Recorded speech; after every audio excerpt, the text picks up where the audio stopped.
Welcome to the show, Frederick Tsao, the chairman of the TPC company, an illustrious company, fourth generation. You're a leader, but a very different sort of leader, a leader that I'm sure many of the people in the audience that would want to get to know. You not only run a very successful family business, but you're given into many, many multiple social causes from the climate to the oceans to wellness. And you're a great galvanizer of the spirit of love and compassion. So, which is quite unique. And I think perhaps this is more of what we need. So, I'm sure the audience today are going to be very, very keen to get to know who Chavalit Frederick Tsao really is. Thank you, Sid, for inviting me to this very prestigious United Nations podcast. And I hope that I could deliver the message properly. Fantastic. No, welcome on board and let's get started. Thank you. This is perhaps a moment of great truth for the United Nations system. We are having the 80th year of the United Yes. Nations ever since its creation. And your family similarly has a long legacy, a long history. You yourself, at the age of 20, became the chairman of your company. But I mean, and 37, is that right? Yes, at 20 I joined. You joined the company. 37 I became the chairman. You Yes. became the chairman. Yes. So at 20, you joined the company, finishing your degree at the University of Michigan, Yes. an engineering degree, Yes. and then went on to becoming the chairman at 37. And you really transformed this family legacy of perhaps 4 generations. Yes. Yeah. Yes. Tell us a little about your childhood and how it all started, and how come that you became so unorthodox as a corporate leader, where you look at combining the East and the West, and your push towards the well-being leadership. But let's start with your childhood.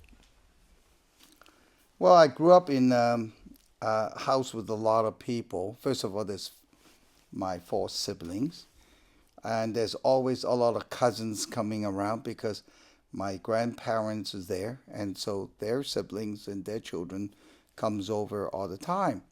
So it's a very busy house. But and I'm a very naughty child of my 4 siblings. I suppose it's my curiosity or just being free. I think that is a motivation, free and therefore no restrictions. So it's not unorthodox, but rather what arises, you respond to. So I'm quite responsive and sometimes not following protocol as much. But outside, I'm okay. That's very important. Chinese knows space. Outside, I refrain from doing all this noise and running around. But at home, generally, I'm pretty busy. I went to school at 15 to Canada because my cousin wants to go. And I said, I want to go too. And I remember on the plane, we sang Born Free on the plane. That was a charter flight at that time. And then it began my a journey alone, because in those days, you travel or long distance call is quite expensive. And so I got my own independence earlier than most of the people around me. And so my brother was the eldest in my family. It goes to the eldest, but he doesn't want to come back. He doesn't. He think the business is not cut up for him. So so I have to hurry up and finish up university quickly and come home. Fantastic. And that's my story. Wow, wow. So your family has been in the shipping business for a very long time. And Fred, today, when we look at the oceans, the gravest threat is to the oceans, Yes. whether it's the pollutants in the ocean, the loss of biodiversity of mangroves, etc., across the Yes, ocean. yes. We are seeing a compelling case where the Sustainable Development Goals and are very much interlinked to how the ocean economy thrives or the blue economy thrives. And today, life on the ocean, life below the ocean is under deep threat. Yes. As a leader of the shipping industry, what are your thoughts about it, and how do we be enablers in the transformation of the blue economy to be sustainable, and that we don't, just pollute it and end the ecosystem that Yes. thrives there? Yes. Well, the ultimate carbon sink is the ocean.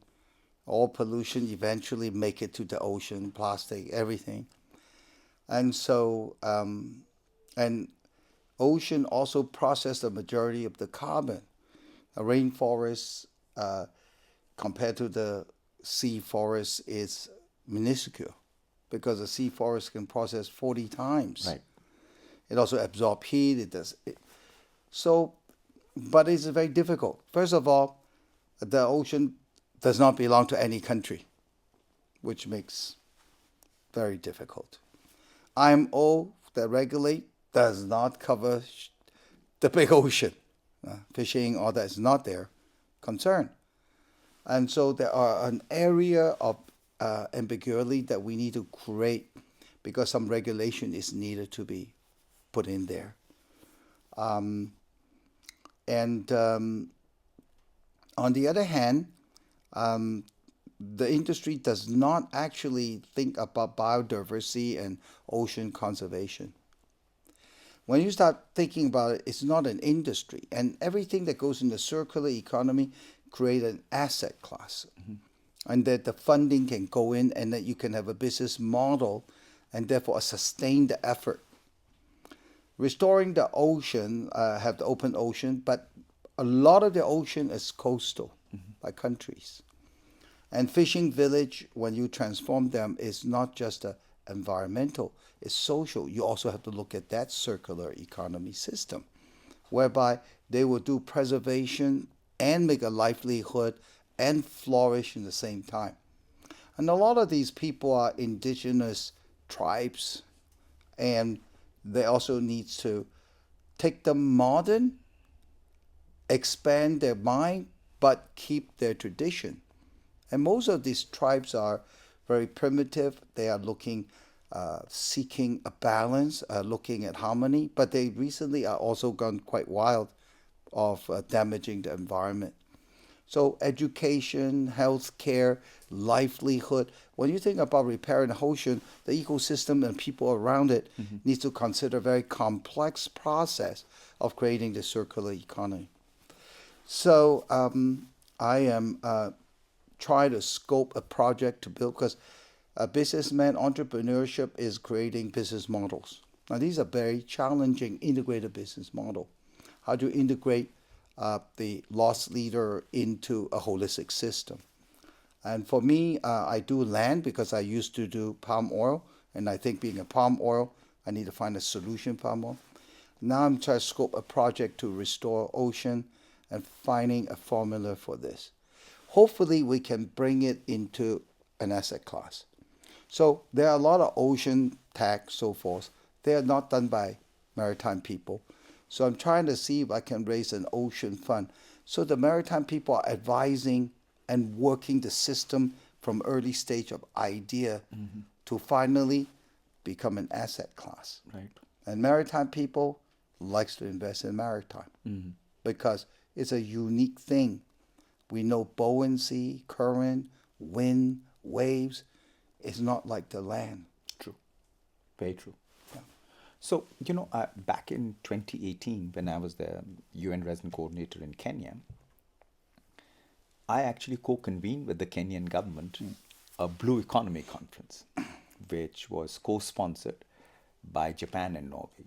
Very successful, the first of its kind, because this was not just oceans, it was rivers, it was riverines, it was lakes, so we could look at the Water whole system. ecosystem. Yeah.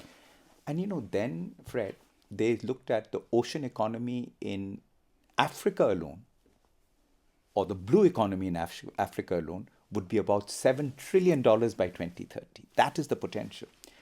But my greatest worry, of course, is that, while we could look at this, huge economic growth, which could lead to many jobs and many opportunities because it means ports, shipping, the entire ecosystem that comes with it.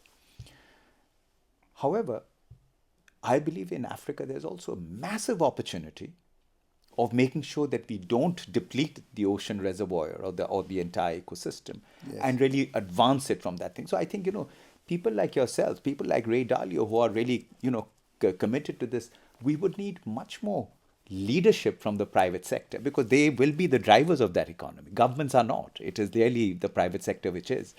And what do you think you could pass as a message to people in your ecosystem who are leading, shipping companies, the likes of Merck and, all others, about what you could do to really have a transformative effect? Yes, I agree with you. Government work on the economic level and business work on the market level. And so the actual execution of the economy, especially this market economy, which makes business very important, take responsibility to work with governments. And therefore, I'm a great promoter of the PPPP initiative.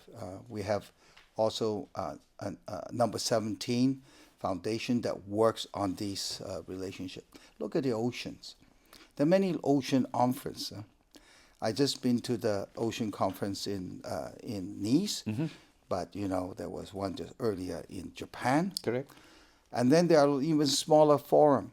But I just look at China, for example.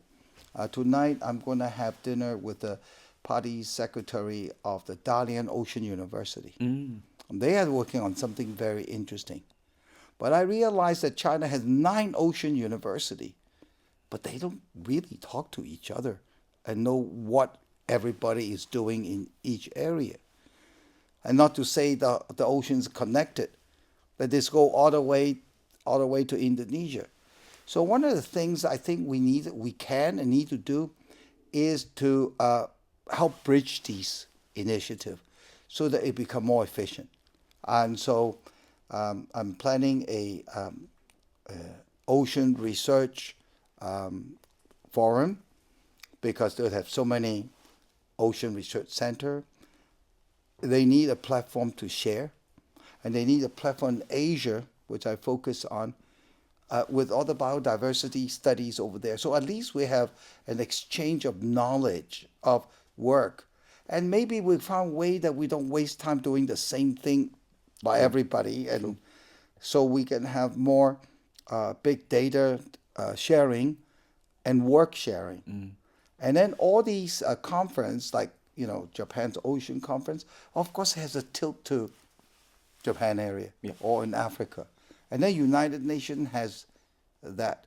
But not all of them participated in the United Nations Ocean Conference. Indeed. So we need to see how we can have all the energy harness itself to drive the same position. And we need trillions every year for the ocean. Where the money come from? We need to produce the money supply chain from philanthropy to venture to PE to asset class for industry, for family capital and institutional capital. This is a very prescribed way of getting money to talk about how do we solve the problem. Because there's an organization called GIN, Global Impact Investing Network. But everybody's doing their piece. Of course. So we need to also promote there to see how do we need the money supply chain to eventually have true impact by working together. True. Now this is a long run, but at least we know the direction. Of course. Yeah. And we work with people, we create models, we work with people, we harness energy. Indeed. Indeed. So coming on to this very fascinating book you wrote on quantum leadership, Fred, what was the inspiration behind that book? And what do you think will be this future generation of 21st century leaders? Because that book, again, is quite unorthodox. Well, we have a language problem. How we see things changes how we think, feel, and choose. But we have so many languages, religious. They all talk about being good and doing good and love and all that. Mm-hmm. But other than this common area, All the other things are a language barrier. And so if you look at World Religious Council, they are finding a way to coexist and drawing boundaries. But we need collaboration. We need to break those boundaries.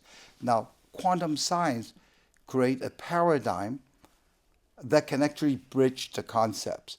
And then hopefully, even you speak different language, we know how that language is related to a common language of science. And in quantum science, it includes both the visible part of the universe and the invisible part of the universe. And therefore, they create a great opportunity, science and technology and religion and philosophy, to have a common area of creating different languages for the same concept. And so, because I was doing a nonprofit since 95 called East West Center for Cultural Research and Development, is looking about this globalization, this sustainability, and how we can actually move the right direction. We need to be able to communicate. So you can have different language, but you all have a common meaning. And I think science everybody accepts. Indeed. So let's say that there were three key messages you want to convey to, let's say, many aspiring leaders and current leaders on your book of quantum leadership. What would be those three key messages you would want to convey to them? What could they do now to kind of better their leadership skills to face the challenges of the 21st century? Well, first, the reality is holistic, but in our material world of the visible is separated. So number one, the message is, in reality, everything's holistic. Everything is a co-creation. You don't create by yourself. You may not see it, but everything's whole. So collaboration is the way to go forward. Because you collaborate, you have to find harmony, collaboration, then you can work on co-creation. So number one, co-creation. And that will be the new way of creating new business model and complex multi-income stream business model, so you can serve the market better. Yeah. The second thing is love is the answer. Love is just expression of holistic. I'm not different from you. I am you. You are me. So as you practice love, I said, be the CEO of love, and you will receive not only the dividend of money, of profit, but the dividend of joy. Indeed. And you will be less stressful. When there's love, there's joy. When there's joy, you're less stressful. It's Very good true. for you. And the third thing I might say is that the journey of co-creation is a journey of shifting consciousness and awareness, which otherwise in religious term called spiritual awakening. Because what you do affects the inner you.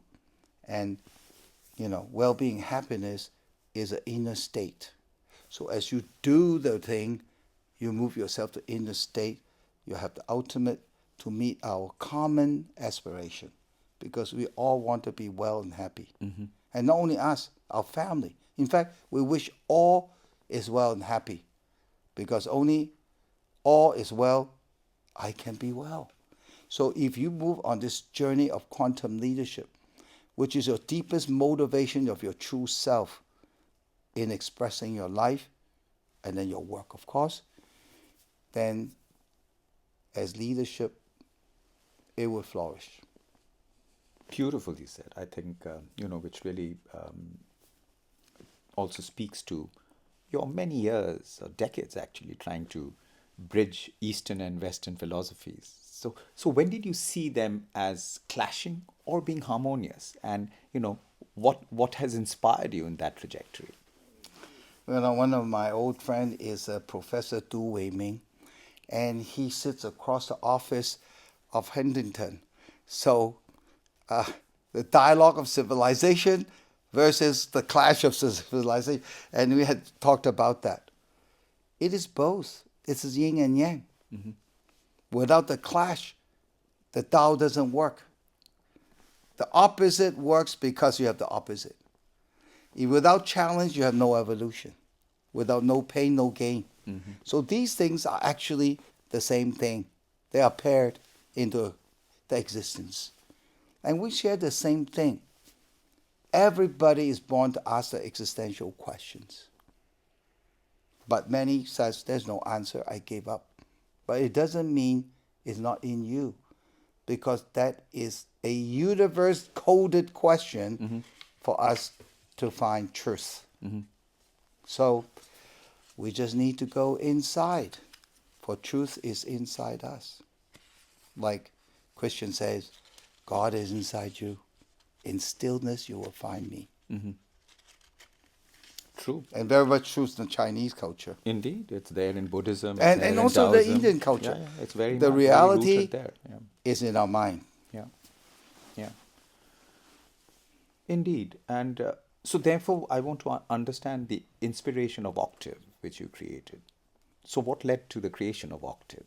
And perhaps the audience, the listeners, would be very interested to understand more the philosophy behind Octave. Well, Octave is a result of my research of East-West Center. There's a need. There's a need to create new business model for this new era. Mm-hmm. Think about, the forecast is that 5% of the people can produce all the material needs. So what does people do? Well, we still need to manage the AI. We still need to decide what to produce. And we still need to go to find our true well-being and happiness together. When we have well-being and happiness is thriving, Mm-hmm. there's no ESG. ESG is like do less harm. Impact is do more good. When you awaken more and more, and anyway, the machine's doing your job, you have all the time to find out this existential. Who am I? Why am I here? What am I here to do? And truly fulfill your possibility in this life. True. And so we need to manage the AI. We need to teach the AI. The AI is still taught by us. They are an image of us, like we are an image of God, So you need to train them and then make them do the work so that we are free to do more work. They are just an extension of the human creation. So I can see a bright future. We have to solve human harmony. United Nations will play a very important role because that is one humanity. I know now there's a lot of conflict, but in conflict gives new possibility. And I also see at 80 years old, United Nations has a possibility to rebirth into a new United Nations, like a family business. A family business sustained because of two reasons. You must evolve with time, Mm-hmm. because your market evolves. Yeah. And you must add value to life, because otherwise you have no value. So for a family building legacy is to be aware how you can maximize your added value to life, which is everything, True. the universe. And be aware the level that you see life at, right? Some might see me, some might say me and my family, and some might see me, my family, and the business. But when you grow bigger into a higher level of understanding, and that's part of evolution, because evolution to me is the evolution of consciousness. Mm-hmm. The rest is just an expression. True. The business, the family is an expression of that consciousness. And I think the United Nations is the same. It will recreate itself. Yeah. People pass, organization change, but the essence of United Nations will continue in a different form. Yeah. Because we need it. And I see this is a time, an influx. Yeah. Yeah. You put it so well because, I'm privileged to serve in a country, China, here as the head of the UN, representing the UN Secretary General. I'm also here at a time when the world is seeing the gravest of all interlocking crises ever, post the Second World War. We have had a crisis in health, a pandemic which exposed the fragility of human health and health systems across the world. Yes. We have a climate crisis that looms like the sword of the Damocles over our heads. Yes. We have a crisis of conflicts. Did you know, Fred, we actually have 80 ongoing conflicts across the world. Yes. We have a crisis of rising inequality, and we have a crisis of hunger. We have nearly 800 million people going to bed hungry every night. And that's precisely why the Secretary General is trying to, precisely what you said, at the 80th year, to make the UN fit for purpose to these new realities. Because we have a choice between Yes. being dynamic or becoming dinosaurs. Yes. It's as, so you said, that inflection point is here. And which is why he had the Summit of the Future last year, and now the Pact of the Future and getting it done. So the Pact of the Future is really about galvanizing multilateralism. And as you said, collaboration, co-creation is going to be key, and bringing in more love, perhaps more compassion, because somehow the world has become much less compassionate to each other. And that Yes. is why every day on television we are seeing, human misery unfold. Fred, how do you see corporate leaders across the world? I mean, today, with the likes of Jeff Bezos of Amazon, of Elon Musk's, of all the major players in the ecosystem, do you think there could be a possibility where, let's say, corporate leaders around the world could say, yes, we need to come together, step in, and make sure where governments are failing, the corporate world comes in and helps to revive that spirit of multilateralism? Here in China, very much so, a country that strongly supports multilateralism. So I don't need to make a case here. But how do corporate leaders also influence their governments and at the same time come together to really bolster the spirit of multilateralism? Because if the United Nations is not here, well, we'll have to create another new organization to bridge these divides.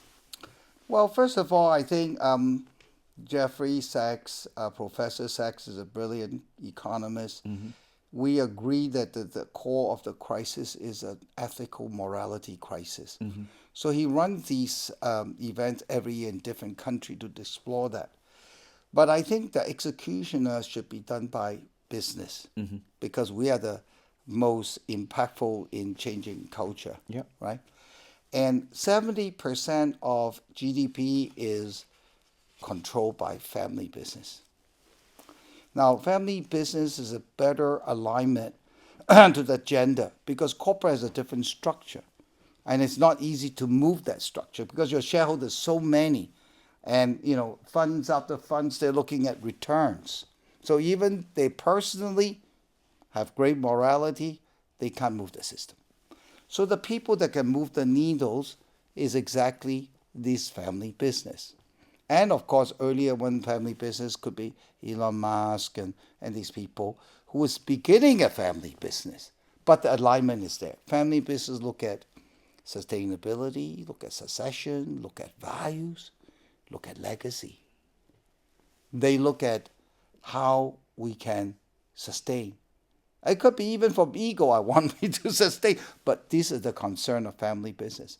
So I'm very involved in the family business. I'm the new initiative chair of the Council of Wisdom to drive impact agenda. Family business must lead the way. And then the corporate will copy. I think that is the way. I think family business have special responsibility and endowment to do that. The family capital is as big as the institutional capital. They're huge. Yeah. But the orientation of these capitals are different. True. So my approach is work with the family business, work with the family owner. And besides, what is entrepreneurship? Entrepreneurship is art of creating new business models. Now, when your orientation is impact, your consideration is vast, and you must think long term. Yeah. And so I think I'm very hopeful that some leaders within the family business will step up. Now, I have many friends reach a similar vintage, the baby boomers. When you reach a certain vintage, you think a lot about what you can do, what you can add value. You think about your own legacy. And I think the baby boomer who watched this creation of this market economy really understand and saw the whole process. They, in my generation, should take more responsibility in working with next generation in creating a better family business for all. Great. So let's say, you've come here in your life, Fred, created a very successful enterprise. You are also one of the few people that I've met actually in my career of spanning 29 years in the UN that really believes in well-being, the well-being of the individual and the well-being of communities. And when there is wellness and well-being, communities thrive. And I think it, you know, if I when China launched the Healthy China 2030, I recall the words of President Xi Jinping. He said that health is a prerequisite for a people's all-round development. It is a prerequisite for economic and social progress. And we saw the impact of COVID. It hit us like a bolt of lightning, and it struck economies globally. I mean, we are facing an economic crisis that perhaps rivals the Great Depression of the 1930s. What do you think we could do more to advance this wellness perspective? Because, as you know, the world is seeing the severity of chronic diseases, real impact on mental health across the world. We are seeing people who are completely stressed out, and it's creating a level of and perhaps a level of insensitivity towards ourselves. What do you think can inspire that sort of change to bring the concept of wellness within the individual, within institutions? Well, yeah, this has already become every institution that have a wellness budget. Otherwise, you're not loving your staff, right? So a lot of them know how to spend that budget. But from the days that the reduction of sickness, medicine, medical care, now we're moving into a lot more into, flourishing health. Now, this China has great resources. This is our tradition. And everybody knows, all the Chinese here knows, nurturing life, 养生. Now, this nurturing life is a whole system. Yeah. So therefore, it goes where the oneness with the universe, 天人合一. And of course, the practice of 天人合一 or reaching oneness is 人天合一. You have to reach out. You have to live according to patterns. And so it's a very simple, actually, but difficult because you need to rewire your neural wiring to think like that, to work like that. And one thing you know very well, breath is energy. True. If you don't know how to work your breath, you're not going to have good health. So simple thing of doing breath work, very well, you push it, you deliver it, can do wonder into every part of your body. True. And mind. So I think that in the revival of Chinese culture, the definition of where China wants to go in its slogan of oneness with universe, harmonizing human relationship with nature, with themselves, and with others. All these Chinese revival will contribute developing prototype into this wellness period. And I think that will be able to interface and help shift the mind of how we do. Now, India has this Ayurvedic, yoga. It's a similar foundation. These are different methodology that everybody can take. They can take it from the Indian tradition. You can take it from the Chinese tradition. There's a lot of methodology of practice. Now, granted, in those days we have more time. Now we need to be efficient. So we just have to create a more efficient system for this era, just like a family business would do. Our needs haven't changed. True. And how we want it has changed. True. So I'm very optimistic. China pushing this direction of, they call it the big wellness, 大健康, that the world will benefit. True. No, and it's going to be critical. In fact, if we look at Sustainable Development Goal number 3 of the SDGs, which is on health and wellness, universal health coverage, frankly, Fred, in my many years and having worked in 13 countries across the world, one of the primary causes of misery in people is poor health.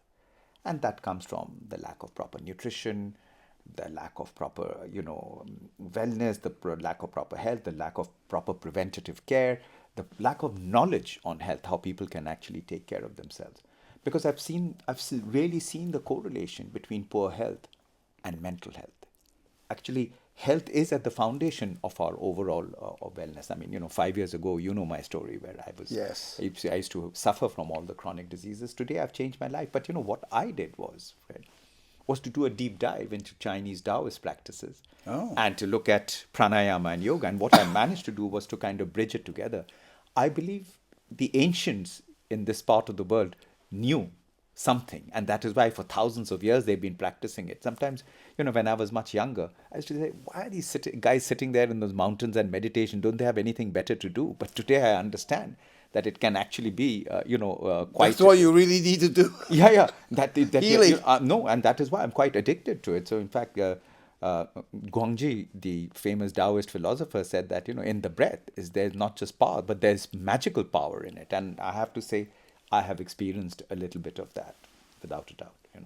I just came before this from the China Taoist Association. Uh-huh. I met their chair, and we're collaborating in creating a Taoist doctor training school. Oh, really? Wow. And then the idea is to training will include communication, language, and prepare them to go overseas. Without good doctor, it cannot. Absolutely. Meantime, we're working with the Chinese Medicine Association, Yeah. Because without good doctor, without good medicine, Yeah. you can't heal. True. But one of the key thing about medicine in Chinese, the first you treat the symptom, then you treat the person, then you heal life. True. Current Chinese medicine at best can heal symptoms, but the Taoist medicine aims to heal life. Yeah. Yeah. And life can be collective too. Yeah. Yeah. And so we're working with them Yeah. to see how we can promote this Chinese cultural revival. Yeah, through and health. I'm hoping that I think even modern medicine is finite. Given all the challenges that chronic diseases have, they've not been able to overcome this, and I suppose we will need to recalibrate artificial intelligence, which can actually go deeper into the ancient practices here, whether it's in traditional Chinese medicine, the Taoist practices in India with Ayurveda and all that, and perhaps try to find a synergy between them, because I'm sure there is a cure to most of everything in humanity, because these cures already existed thousands of years ago. Yes. And people Yes. overcame them without these modern, interventions. But I think we just have to find a way to bridge this part of this thing. And I'm quite optimistic that perhaps even to future pandemics, the solutions may actually be in traditional Chinese medicine and Indian Ayurveda. It's a matter of finding the co-creating it and finding commonalities and perhaps coming up with drugs and treatments for the future. But you know very well, right? Actually, we get all these chronic disease because we do not live to the rhythm of the energy. True. The universe energy, the location energy, and our own energy. Sure. They're not The chi, synchronized. the chi. The chi. Yeah. Because when chi is moving, there's no chronic disease. And after you did all the breath work, everything Of course. is normal. Yeah. Even your body weight will go to normal. True. So it's actually not so complicated. All we need to do is to do it and change the way we live. True. And no more chronic disease. True, I agree. So let's finish, Fred, with a thought. When you were 20, you were fresh with ideas. You were going to go back to your family and start implementing what you learned, whether in the US or all your experiences. But now, at this stage, if you were to speak to your 20-year-old, you didn't predict that we'll have a COVID pandemic. You didn't predict that there'll be so many conflicts. You didn't see, the climate crisis looming so dangerously above us. But now if you were to go back and speak to your 20-year-old self, to prepare yourself to be the leader of the future, what would you say to him? I don't know because it's not a real case, but when I was 20 old, I came back. The first mistake I made was the Socrates mistake. Everything I asked, why? Why? And everybody's like, had it. And then I asked even more mistake, why not? Now that blows everybody away, so I got kicked out. And I become my little two-person and do development, which is great. I would say if you want to ask why not? Be a little sensitive and tactful. Now I see that more that everything we do has to be the era, and this is a well-being era. Every company is struggling with transformation.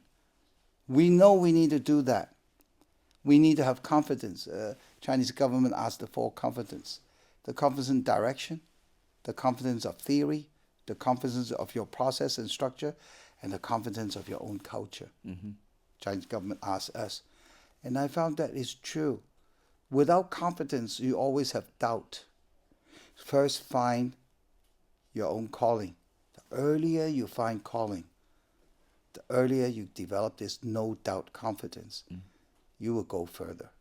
That's how I tell my children.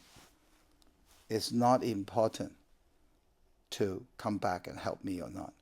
It's important to find out who you are, what is your calling. True. The earlier you find out, you will have confidence and no doubt to live your life. Fantastic. It reminds me of the words of George Bernard Shaw. He said that some men see things as they are and ask why, and some dream things that never was and ask why not. So clearly, Fred, you're a man of the latter part of his statement, the why not man. Why not? Right? Yeah.